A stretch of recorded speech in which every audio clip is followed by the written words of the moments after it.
তুই কি কলেজে পড়াশোনা করতে যাস নাকি সন্ত্রাসীদের সাথে আড্ডা মারতে যাস, বন্ধুত্ব করতে যাস? তুই আঙ্গুল মাইয়া এখনই মানুষ চিনে গেছস, থাপ্পড় দিয়া কান গরম করে ফেলামু। আরে আঙ্কেল রাগ করে কথা বলছে। তোমার সম্পর্কে বাবার যে ভুল ধারণা আছে সেটা ভাঙতে হবে। দেখো এসা, মানুষের সম্পর্কে মানুষের ধারণাটা এটা নির্ভর করে আসলে কে কাকে কিভাবে দেখছে। ভাই আপনি তো যেই লোক না, জিতুর হবু শ্বশুর বললা কথা। আপনি ভাই আইসাই একটা বাজি মাইরা দিচ্ছেন। এখন দেখবেন শুধু দর্জিপাড়া পুরো এলাকায় আপনার কথা শুনবো।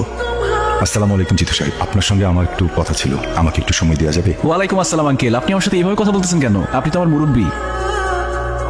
কি সমস্যা? লাইব্রেরিতে তখন ইগনোর করলা, ক্লাসে দেখেও না দেখার ভান করলা, এখন এখান থেকে সরে যেতে চাচ্ছিলা। সমস্যাটা কোথায় হচ্ছে বলো তো? আমাদের মধ্যে কমিটমেন্ট ছিল আমরা সারা জীবন একজন আরেকজনকে ভালোবাসবো, কিন্তু তোমার বাবা হঠাৎ করে আমার সামনে এসে বললো আমাদের মধ্যে নাকি কোনো ভালোবাসা নেই, যা আছে সব তোমার মোহ। একটা সময় মোহ কেটে গেলে আর ভালো লাগবে না আমাকে। দেখো এসা, আমাদের বিচ্ছেদ মেনে নিতে পারি, কিন্তু একসাথে থেকে আমাদের দূরত্ব আমি মেনে নিতে পারবো না। তোমার বাবা তোমাকে নিয়ে অনেক ইনসিকিউর, উনি যেটা চায় সেটাই করা উচিত আমার মনে হয়। কাওয়ার্ড একটা।